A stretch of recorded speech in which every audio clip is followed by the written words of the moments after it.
Welcome, Erika, to the Gastric Health Show. We are thrilled to have you. And if you would just tell the audience a little bit about yourself and how you ended up in bariatrics. So I am a osteopathic surgeon who loves preventative medicine, loves the gut microbiome, and really loves obesity prevention and surgery. So I'm just so tickled that I get to do all of these things, health coaching, et cetera, through the lens of being a surgeon. That's kind of me in a nutshell. I practice in Oregon. I do a pretty busy, robust bariatric surgery practice. And then on the side, as a little passion project, me and one of my favorite dietitians teamed up together, started Art of Bariatrics. We are artofbariatrics.com and Art of Bariatrics on Facebook and Instagram. And that really is an online service catered towards treating gut health issues, and also just preventing weight regain and really optimizing a person's experience long-term after bariatric surgery. That's awesome. Giving them lots of tools. Yeah, definitely. Yeah, that's great. Okay, so we are going to dig right in and kind of go into this big topic, I would say controversial, especially when you put it in the conventional world and you put it in the natural world, kind of butts heads. I kind of right in the middle and I try to be realistic, but I know the science behind it makes me more concerned at times for certain patients based on their volume that they intake. So I'm always pushing this artificial sweetener lessening because of more and more studies that are coming out. So before we jump right into all the artificial sweeteners, why don't you briefly explain, just what is the gut microbiome and why would it even matter? Oh gosh, this is my most favorite subject of all time because for anybody who's ever struggled with weight and weight management and diet and been on diets, the gut microbiome is exactly why your nutrition matters. It is literally the glue that connects us all to our environment. It's the missing link, so to speak, in our scientific understanding prior to the last 20 or so years of how a healthy person is actually healthy, and why not all calories are created equal. Yep. So we are a universe, if you will, each and every one of us. We are unique in our gut microbiome as we are our individual fingerprint and our individual genome. And I think why I get so excited about it is because of the sheer magnitude of the impact we have.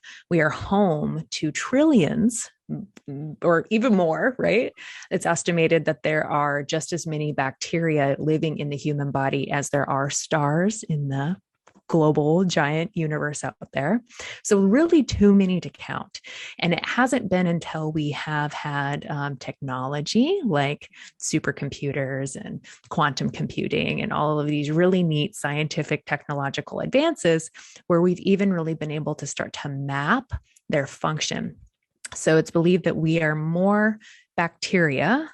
Their genome, their genetic information influences ours in real time.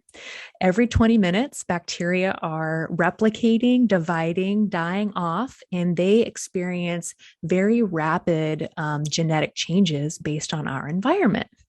So not only that, but our nervous system has actually co-evolved with them.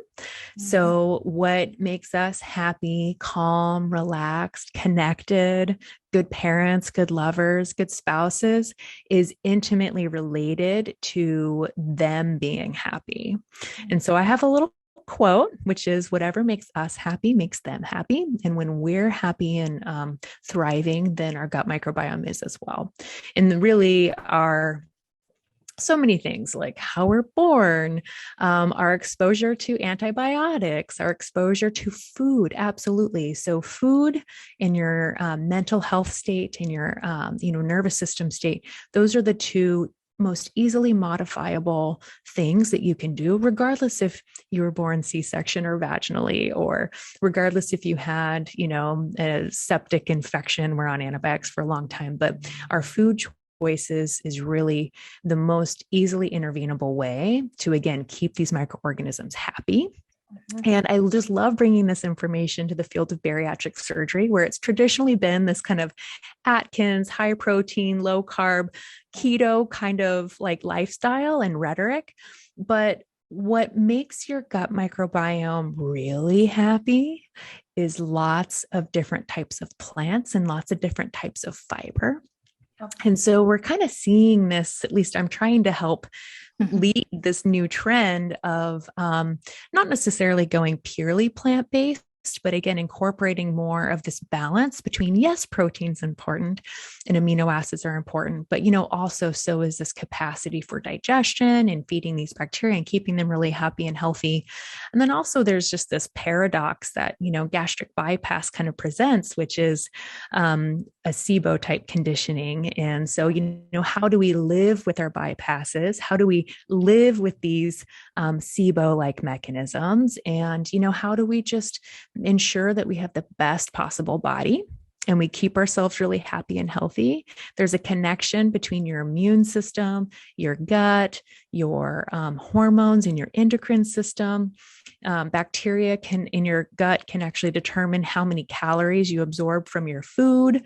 They can regulate all the hormones that bariatric surgery really tries to correct. And then, of course, we get this really beautiful short-term sort of benefit from bariatric surgery, but we all know that it's the long-term, sort of reemergence of these obesity type characteristics that then kind of reemerge. So, where the rubber meets the road, in my opinion, the most intervenable, modifiable risk factor is really how we eat, what we eat, and how we can regulate our nervous system. Yeah, no, I think that's good. I think that kind of explains the big picture of we have options. Yes, bariatric surgery has its magic and really can shift the microbiome. But then in the end, it does come down to us and our choices and how we choose to be happy or not, or, really helping our nervous system by, making that choice of being happy and setting ourselves up for, lots of good things and not just waiting for things to happen. We have that ability to do that on our own. Yeah. I mean, there's such a really profound amount of literature really highlighting that probiotic bacteria actually influence your ability to make emotional decisions and process memories. And, that's kind of like the nuts and bolts of, who has PTSD and who doesn't, is like, how strong is that emotional memory connection? And then also what sort of internal resources do you have? So it's a layering effect. It's definitely a big picture kind of thing. And, I know wholeheartedly just how traumatized our patient population can be on various fronts. And so, yeah, I really feel like the people who need this information the most are the very people that, we try to serve in our field of bariatrics. And I couldn't be more excited to nerd out with you today and right. help teach some people some stuff. Yeah. Now, in your what you've seen and in the research, how quickly can our microbiome shift with just our diet? So it's interesting that nervous system peaks within 2 to 4 hours. You can have profound microbiome changes because of a really severe stress response, where people can even develop sepsis and certain bacteria strains like E. coli, right? There was just another food recall about E. coli. That's what you hear about a lot in the news. E. coli grows in human poop and animal poop, and it's very normal to be in our stool. However, it's also one of the oldest living bacteria that also can get quite angry quite quickly. And I think angry is kind of a nice way to kind of paint the picture. We call it virulent. So that virulence factor is what makes it more infectious. But anyway, so, the microbiome and, how it kind of weaves in, actually, I kind of lost my train of thought there. What was the original question? Because I said the diet, how quickly. Oh, Yes. The So microbiome. again, within 2 hours of a nervous system shift, it can change abruptly, often for the worse, because the bacteria are actually sensing from our body and from our environment. It's actually called quorum sensing. It's like a giant text message amber alert goes out, and the bacteria just go, oh, and then those E. coli just go nuts. With dietary changes, it's more subtle. And I believe the Human Gut Microbiome Project kind of documented this, but about 6 weeks, about 4 to 6 weeks of, consistent dietary changes is when, say on a stool analysis, PCR, for example, you're going to be able to see shifts in different populations of bacteria. And again, we're just barely scratching the surface here, tip of the iceberg, so to speak, which bacterial populations are important. But not only that, what's more curious is what they're doing. And so that's called metatranscriptomics. And we're actually monitoring their biochemical function. There's bacteria that ferment carbohydrates really well. There's bacteria that turn vitamin C into a bunch of, beautiful things. There's certain bacteria that, function mostly off of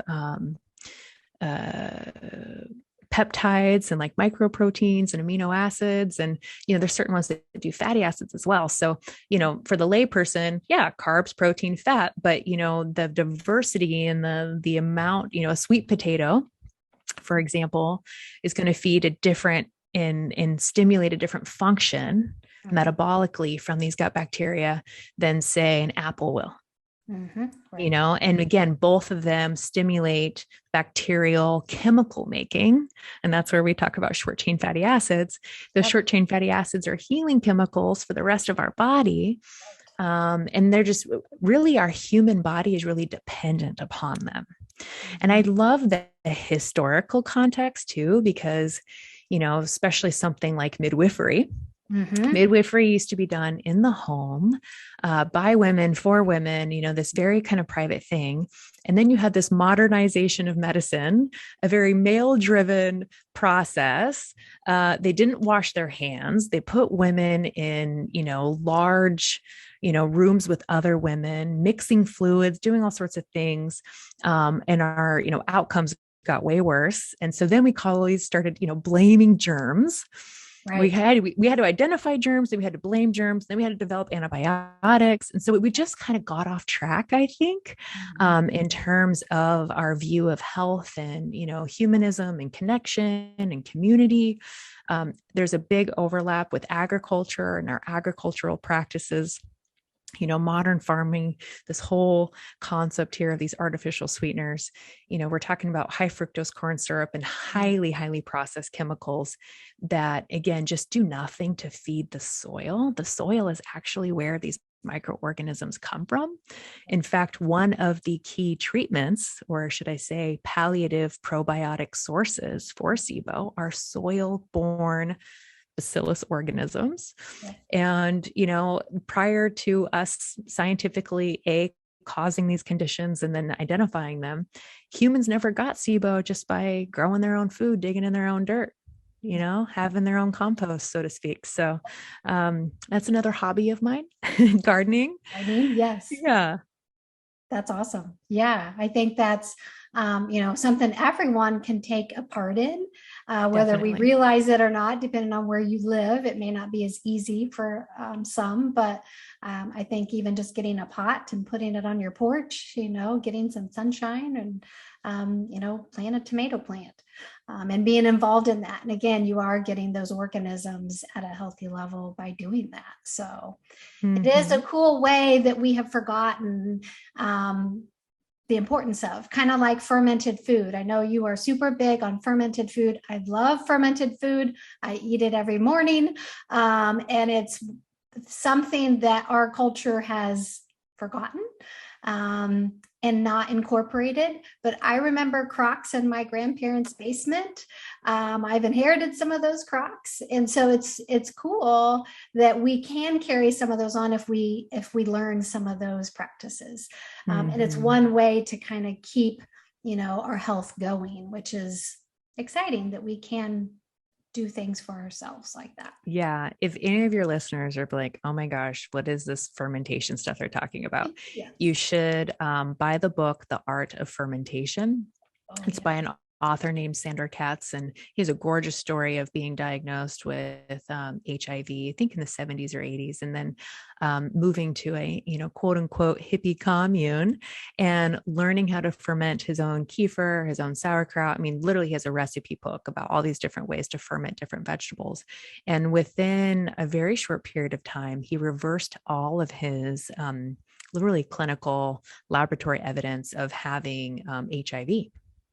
That's crazy. So again, this connection to your immune system and optimizing immune function, our bacteria are really at the forefront of dictating who has allergies, who has food sensitivities, who gets psoriasis, who gets eczema, who gets rheumatoid arthritis. I mean, it is exquisite, the deep connection. And, it doesn't mean you're going to perfectly cure everything. Do you have to go live on a hippie commune and, grow your own organic food?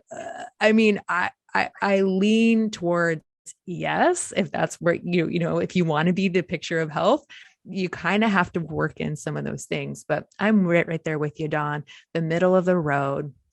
I don't like anybody to have to feel guilty or bad about, or this idea of perfection. So, let's get real and practical with, how do artificial sweeteners sneak into somebody's diet? Yeah. How dependent or habit forming can they be? Right. And what does the literature suggest about that, et cetera? So, Yeah, I think let's move into that. The artificial sweeteners, how bad are they for, our gut health and our metabolism? How does that change for a weight loss surgery patient? I would say there are different types of artificial sweeteners, and I don't necessarily know the best way to categorize them, but aspartame, for example, is chemically derived. There's another version, trying to remember, like Sweet and Low, for example, and it basically looks like a sugar molecule, but one of the carbohydrate groups is just replaced with like a chloride ion or something. And so it's very simple chemical changes that, again, there's many different ways to think about it. And remember, these were originally invented to try to help people in a good way. It's just now we're observing this consequence, right? So that's how everything that, we've ever done in history has always been a well-intended kind of thing. It's not like we're all being malicious. No. And then it's just observed, oh, we tipped it the wrong way. Turns out, we can't manipulate this and get a perfect outcome. So that's kind of how I feel about artificial sweeteners. They were well-intended, non-calorie, but the consequences are kind of many. And so one of them is by consuming them, now they're hyper-palatable. Yep. Hyper-palatable is this, kind of big word that just means they taste too good to be true to the human brain. So we have a lot of foods like that, a lot of processed foods that have natural flavors, additives, right? I mean, I think people are probably familiar now with MSG. MSG is actually a byproduct of fermented fish guts. It's like a really salty umami chemical that just makes us want to eat more of something. But there is a condition where a person will start to eat these unnaturally sweet things, and sweet is our highest dopamine reward center. So it can create this kind of addictive behavior towards them. And so if you listeners are consuming, say, a sugar-free something as part of your treat to yourself, ask yourself, can I go without this? And then what happens? Do you start to crave it? Do you start to mentally think about all the ways that you want to get it? So there is an association with more cravings with people that eat chemically flavored, processed kind of food. And again, there's no such thing as perfection. It's just a side effect of those things. Likewise, there's different types of sweeteners out there, right? So now there's stevia. So stevia, there's monk fruit. There are different sugar alcohols and things. And I would say that they're kind of in their own little unique categories. And, the research still isn't perfect. We don't really know what each individual constituent's effects are. And honestly, the stuff is kind of hard to study. So some of the, double-blinded trials out there are kind of inconclusive. They studied the microbiome before. They give people they call it a respectable dose. But again, we don't know what this dose is. We don't really know what the dose dependent effect is to having a negative consequence. And then they study the stool afterwards. And in some studies, artificial sweetener use, including stevia, including aspartame, did result in fewer populations of beneficial gut bacteria. One study cited a 50% reduction. But again, it's so hard to control for all of these variables because as humans, our nervous system, if we get really stressed out, that can cause a 50% reduction in beneficial gut bacteria. So there's so many other factors that are hard to study. So what I think is compelling is the lab rat studies where they can control for that. And then you're studying more or less the mechanisms. And so we have that in lab rats. We've seen them eat more. So by consuming these they're either called non-nutritive or non-calorie, artificial sweeteners, we've seen in rat studies, rats will then go and consume more calories than those who aren't eating them. And I think that's interesting because, that really contradicts the whole reason why we even invented them in the first place. We invented them to replace sugar, not to actually promote or increase your ability to eat more and to be more hungry. But again, I think that goes into play with some of that hyper-palatability and almost addictive nature of food that can sometimes happen when we're eating more processed stuff. There really is this kind of dopamine response that gets, passed on through the brain, and it's kind of more like a drug than it is a nourishment. So those are just some of the things that I've seen in the literature that I like to warn people about. And, again, right after bariatric surgery, most of my patients report that their taste buds change. And that, even their sugar, alcohol, protein shake, which they used to love, is too sweet for them after surgery. And I'm like, this is wonderful. Let's take advantage of this time period because, the microbiome, the taste buds on your tongue, there's receptors for those in the gut as well. And so again, I think that there is a lot of changes and interconnectedness. Again, it's really a chemical language, a biochemical language. So let's take advantage of that. Let's see what we can do to try to really hold the brakes on trying to re-add that stuff back in. I'll tell you, the people that have the crystal light addiction, my heart breaks for them because, again, that's just kind of a daily Kool-Aid habit. And, I was a child in the 80s and 90s. I remember Kool-Aid. Yes. That's really when all this processed food really took off. And so, again, from the human experience, not the rat mechanism experience, we have such nostalgic attachment to our experiences, and our brains really paint this picture of safety, love, happiness. And so all of these emotions get overlapped with these experiences of sweet. And so it just gets hard for people. So hopefully this discussion is really just kind of being like, oh yeah, all of these things are connected. And again, is there a magic answer? No, but I think if you can avoid eating them every day, you're already winning. Again, I think the word on the street is it takes about 3 days to repair the gut lining because it's only one cell thick. So I would think if you're, eating these things on a frequency that's around once every 3 to 4 days or a couple of times a week, you're probably going to be fine without any of these crazy consequences or any of this like food addiction or eating too many calories kind of thing. But I do think that it does hold some truth or some merit if you're one of those people that's always doing the sugar-free coffee creamer or always doing the sugar-free Crystal Light, like that's probably the frequency of use where I'd be like, all right, let's pay attention and let's do a little experiment. Yes. you know? And yeah, because you think about, then they have their protein shake. If they're still in that phase, if they have their coffee, their Crystal Light, their protein shake or a protein bar, pudding, jello, I mean, all those things that they go to, whether full of nutrition or not, it's options that, humans use. So in the course of a day, I literally have patients drinking a gallon of fluid, and every ounce of it has artificial sweetener. Yeah. To me, that's a problem. Yeah, I would agree. I'd be like that needs some pause, that needs some reflection. And again, as an experiment, can we go 2 weeks without that stuff? And of course it's hard because people really, again, you go through a withdrawal. Again, you don't even understand or fully appreciate how strong these associations are. No. The other thing is, my coaching program, food quality, nutrient density is priority number one.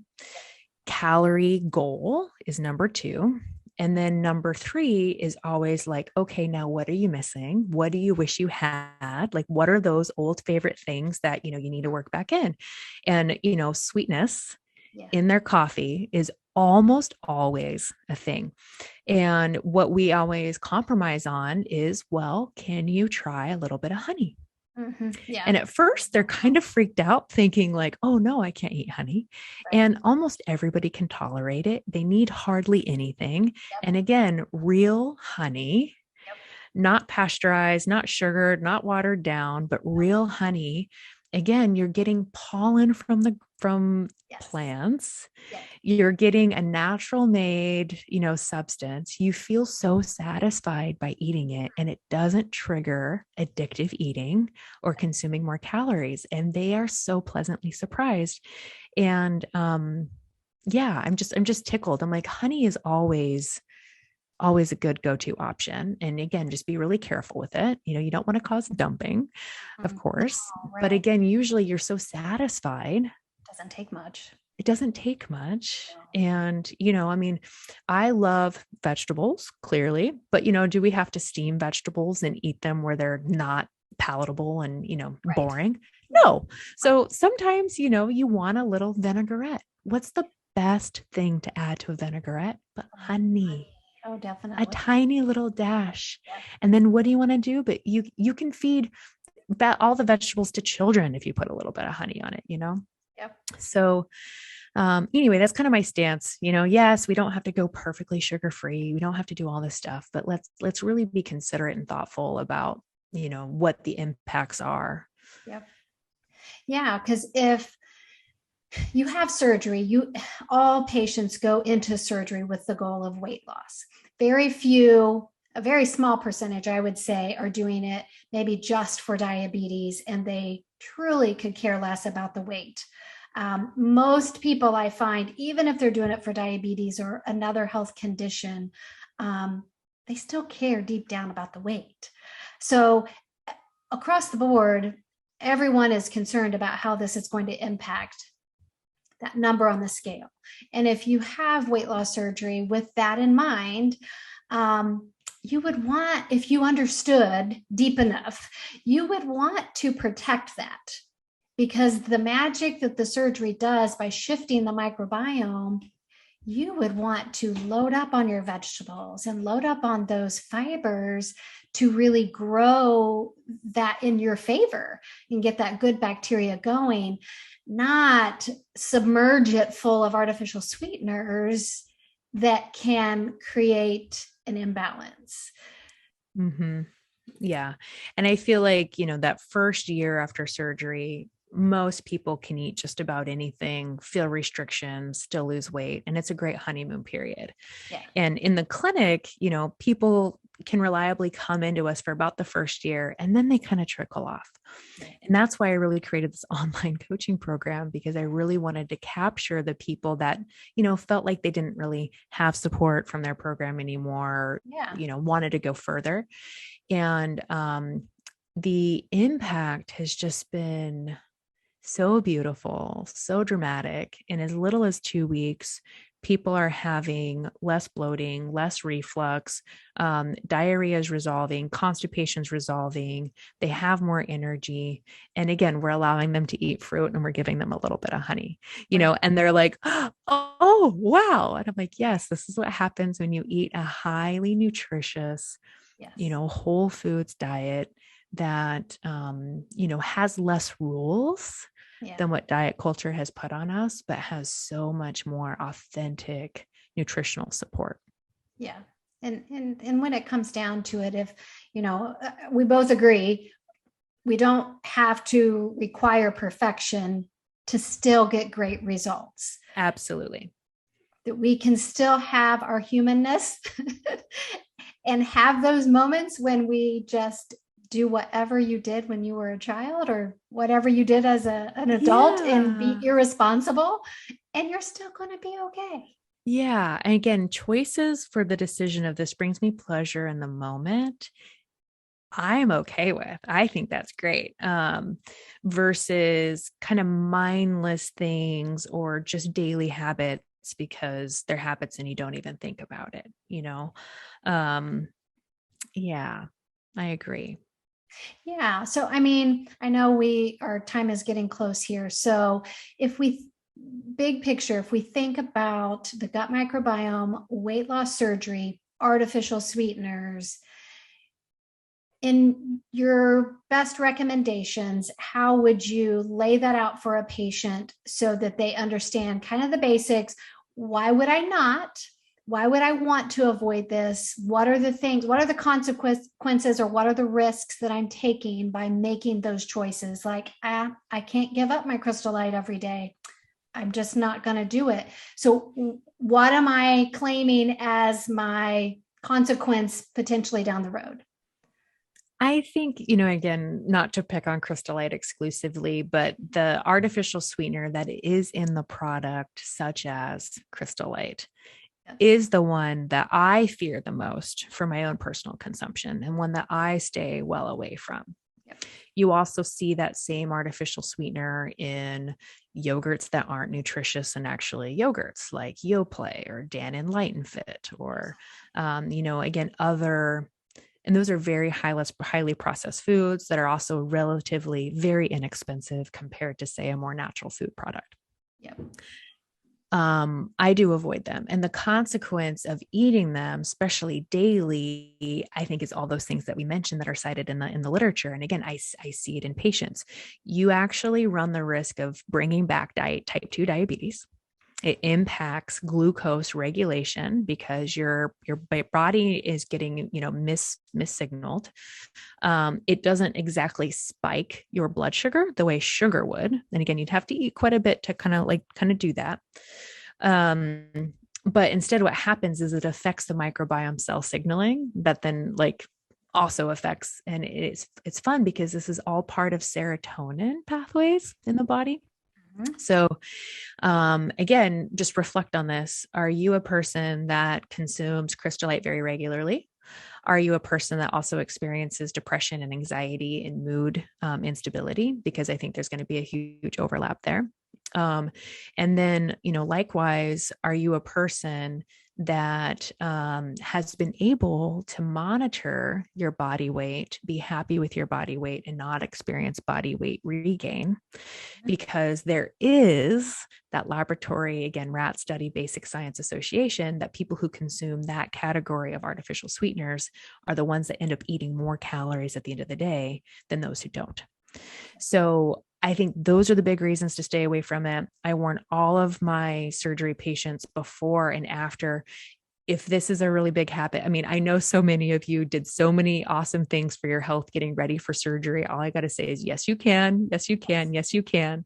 And then also, what are the other alternatives?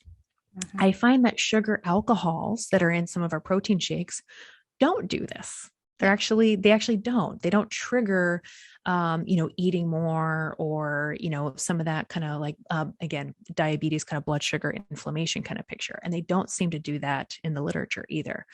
There's a product out there right now that I find very intriguing.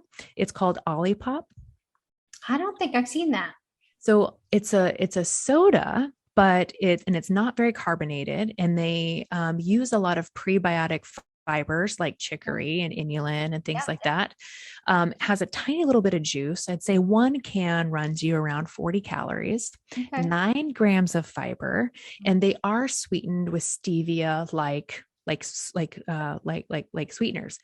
But again, to get 9 grams of a prebiotic fiber is Amazing. amazing, and they taste pretty good, and they're not terribly artificially flavored. Yeah. A lot of times, it's like a little bit of a juice concentrate plus something else. But anyway, so you can still find, I would say, healthier alternatives Yep. than foods that have virtually no nutritional value. Yes. So it's kind of like a value add. And that's actually the way that I love thinking about the gut microbiome, where versus diet mentality. So a microbiome diet minded person is always looking for what they can add, Yeah. what else they can eat. Yep. I mean, this is exactly, oh, I can eat more of this today. Yeah. And it's just a dramatically different mindset. It's more abundant. Yes. It's more like all of these options are available to me. And I think it's a fun practice because it translates into life, right? Yeah, absolutely. What more exercise can I do? What more volunteer? Positive. It's way more positive. Yeah. And I'm just inherently an infectiously positive person. But yes, I love that. Versus like the diet, kind of dieting mentality is like, oh, I can't have that. Yeah. Oh, nope, that's not on the menu, right? And I see a lot of people do that when they say they're committed to keto. Oh, well, I can't have an apple. Apple's not on keto. I'm like, an apple has 7 grams of fiber a day. Yes, you can eat the damn apple. Yes, exactly. So it's just, exactly. it's funny, the boxes we put ourselves in. And so again, this sweetener kind of discussion, it's not about putting it in a box. And I didn't mean to pick so intensely on Crystal Light. No. But that is one of the most commonly used products that I see after bariatric surgery. And just full disclosure, it's not a health food. It's not giving you anything. If anything, it's probably taking things away. So how can you, still enjoy a Crystal Light every now and then, but also have a really healthier perspective on growing that precious gut microbiome garden by adding other things in? Yep. Agreed. I think that's awesome. I think that is a great way to look at kind of the whole food perspective after weight loss surgery and how we can empower them to feel like they have options and not feel so rigid and strict and, diet culture, like you're saying. That's, again, they're professionals at it. They have dieted their whole life. So it's hard to break that mindset sometimes. But I think the more we talk about those things and the more we open it up and we say, okay, if you're afraid to have starches and fruits and, any type of fiber or things like that, open that up and just slowly introduce some of these safer things based on what it's made of. And then it makes it less intimidating, so that you don't fear that that's going to interrupt what your success plans are for. Yeah. I mean, I just love listening to how excited my clients get and also how, apprehensive they are. But then, several months in and they're like, I'm maintaining this 20 pounds we lost with you. And I'm still enjoying strawberries and a banana once a day. I'm like, yes, you can. Right. Absolutely.